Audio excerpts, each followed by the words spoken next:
For sure, maraming mag-a-agree kung sasabihin kong isa sa mga comfort food natin mga Pinoy ang Mexican food. Kaya maging ang ilang celebrity, paborito itong lutuin sa kanilang mga tahanan. Tulad ni Miguel Tan Felix, Judy Ann Santos, Solen Yusuf at Kim Chiu. Dumayo pa ako ng poblasyon sa Makati para tikman itong pinagkakaguluhang Mexican food. Walang magugutom today, kaya samahan niyo ako sa trip ko sa Pobla.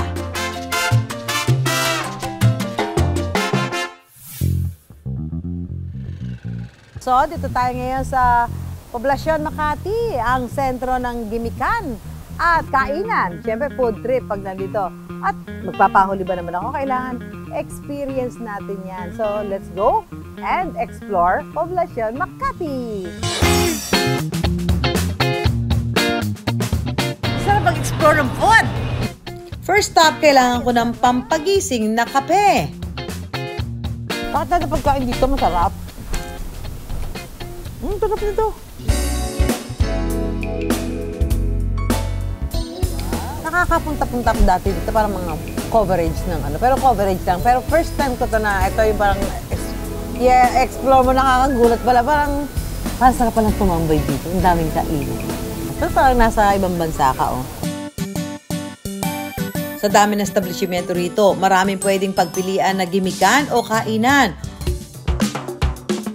For our final destination, ang aking craving, Mexican food. Sa kantong ito, dito sa poblasyon, agaw pansin ang kainang ito. Maliban sa kitang-kita mula sa labas ang kanilang kusina, medyo pamilyar din ang pangalan ng kainan. Kaya po siya OnlyFans din. Bukod sa wordplay siya dun sa famous site ng pandemic. It's because P represents Filipino, Philippines, Pinoy, and wala rin po tayong letter F sa alphabet. Kaya po OnlyFans. Cooking pans. Ang ino-offer niyo dito ay more on Mexican food. Mexican po. Hilig ka sa Mexican food? Opo, actually, nag-start po kami sushi bake. Nang mawala ng trabaho si Audrey ng pandemya, napilitan siya mag-isip na mapagkakakitaan bilang breadwinner ng pamilya. 3,000 piso ang kanyang puhunan sa nauuso noong baked sushi. Naisip ko po, ano po kaya yung pwede ko pang gawin. Naisip ko po, kapag malungkot ako or kailangan ko ng comfort food, Mexican food po talaga yung ino-order ko. So I started venturing on recipes of Mexican food. Mula sa La Union, dinala ni Audrey ang kanyang takirya dito sa poblasyon. Ang takirya ay kainan, ang specialty ay tacos. So hindi ka ba nag-worry na baka questionin na authentic Mexican food yan? So paano mo minaster yun? Hindi naman po namin 100% kiniklaim na we're 100% authentic Mexican because we also do fusions with American and Filipino food. Pero po, nung nag-open po kami, it was part of my journey also to visit Mexico. So you went to Mexico? Opo, para din po mag-aral, mag-research. Pumunta po ako kung saan po nag-originate yung specialty namin, which is birria. It took me 36 hours to get to Guadalajara. So sa Guadalajara ka nagpunta pa? Yes po. Ang birria ay isang klase ng tacos kung saan may palaman itong karne at keso. Una munang tinutusta ang tortilla, bubudbura ng keso. Papalaman na ito ng laman ng baka na dahan-dahang pinakuluan sa iba't ibang klase ng spices. Best kapares nito ang salsa, lime at pinagpakuluan ng laman ng baka. Wow! Ito na Quesabirria tacos are bread and butter. I don't even know how to eat this. So, bali po, simple lang naman siya. Paano ba siya kainin? Kukunin nyo lang po, isasawsaw nyo po sa consomme, lime, lagay po kayong lime kung gusto nyo po na medyo may asim siya. Tapos this one, ito po ay pico de gallo, salsa. Parang salsa, di ba? Opo, side lang siya.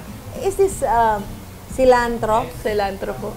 I love cilantro. Yes. Ano ko muna, dip, and then lime? Yes. Big bite talaga. The first bite is always the best. Spicy siya. Ang lambot ng beef. Tapos yung anghang niya is mild lang. Kung hindi kayo sa maanghang, magugustuhan nyo. Ako, I'm not a fan of spicy food, but I like the spiciness nito. Hindi naman siya matapang. Cheese ba yan? Yes po. Dahil Mexican cuisine ito, meron din silang Mexican drink na horchata o gatas na gawa sa bigas. So, bali, kaya po rin kami may horchata para po ma-wash out yung spiciness ng food. Alin dyan ang bestseller? Siyempre, ang bestseller po namin ay ang classic. First time ko na katikim ng ganitong klase ng drink. Diba? Hindi ko figure out ang lasa. Pero masarap. Ang nag-iisang birya noon sa kanilang menu, mahigit 50 variants na ngayon. Bestseller din nila ang soft tacos with choices of pork, chicken, and beef filling. Crowd favorite din ang kanilang quesadilla at burrito.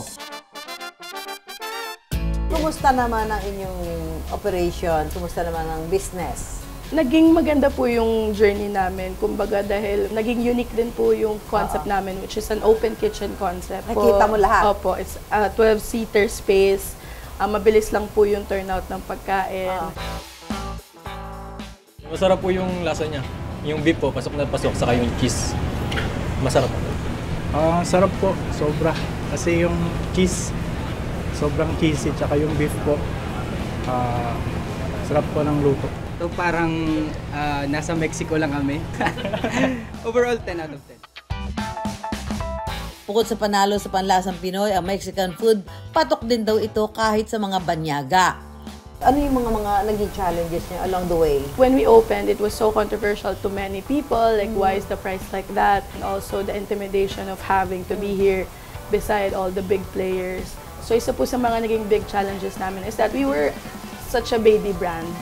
Kumbaga, hindi rin po lahat alam namin, hindi kami perfecto. Kumbaga, habang tumatagal po, parang we learn as we grow. Yes. Mayo nung nakaraang taon, natupok ng apoy ang 2 palapag sa kanilang inuupahang pwesto. Nahinto ang kanilang operasyon sa poblasyon ng kalahating taon. Ngayon ay unti-unti na raw silang nakakabangon. Thankful po kami sa community. Kasi binigyan po nila kami ng spaces para po mag-kitchen takeover, pop-up po. Bukod sa poblasyon, matitikman na rin sa 3 pang ibang branch. Meron sa La Union, Katipunan at sa Muntinlupa. Tuwing weekends, bukas daw ang kanilang restaurant ng hanggang alas 2 ng madaling araw. Mula sa puhunan na 3,000 pesos, certified moneymaker na raw ang kanilang taqueria sa Pobla. Nakakita na rin po kami ng milyon, ng 6 digits. Wow. Kasi po, open po kami hanggang madaling araw. Meron po kami iba-ibang platforms for deliveries, I would say. Pero hindi naman po syempre doon nawawala ang malaking OPEX din. So, the industry is really intimidating. It's big. We have big players, big corporations. And what sets you apart is being able to start on your own and being able to believe in yourself. I think that's what makes a business strong, is when you believe in yourself and you know you can do it.